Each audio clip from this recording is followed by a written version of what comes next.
د دې موقع مناسب جاوید غمگین ته ډالۍ کوم مننه جی چې دیوانه صاحب شکر چې پوره شو د ارمان د مبارک شه شکر چې پوره شو د ارمان د مبارک شه او په ژوند د ښکلا نه ډک دوران د مبارک شه ډېر ښه مننه جاویده په ما ګرانه ویم د زړه د تله تاته جاویده په ما ګرانه درته ویم د زړه له تله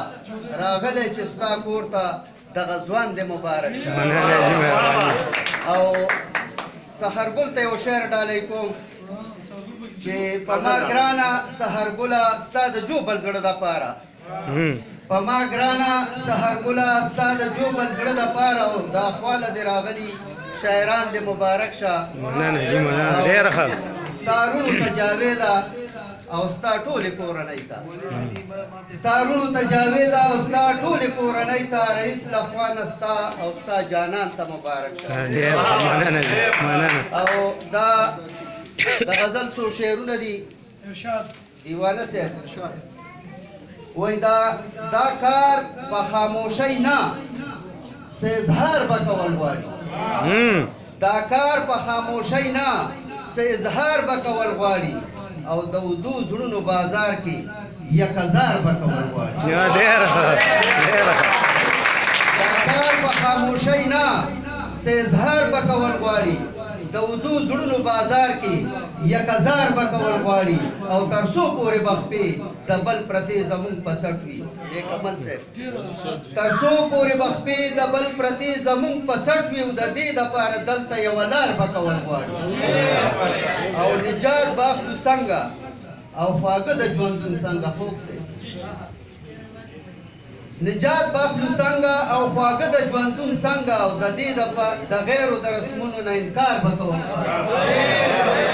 نجات باخلو څنګه او خواږه د ژوندون څنګه د غیرو د رسمونو نه انکار به کول غواړي او چې ځان ته پښتانه وایو پښتو وایو ملګرو چې ځان ته پښتانه وایو پښتو وایو ملګرو پښتو د ادب ناوې له سینګار به کول ډېر ښه بیا ووایه چې ځان ته پښتانه وایو پښتو وایو ملګرو پښتو د ادب ناوې له سینګار به کول غواړي او ټول عمر خو به اوښکې څڅېده نه وي دنیا کې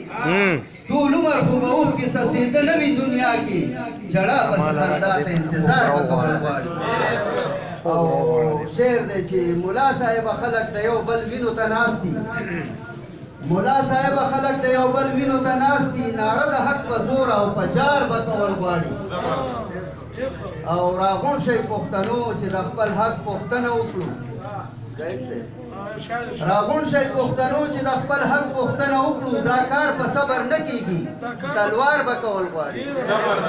راغون شي پښتنو چې د خپل حق پوښتنه وکړو دا کار په صبر نه کیږي تلوار به کول غواړي او ملګرو هغه خولې چې دي پرتې زمونږ په وینو ملګرو هغه خولې چې دي پرتې زمونږ په وینو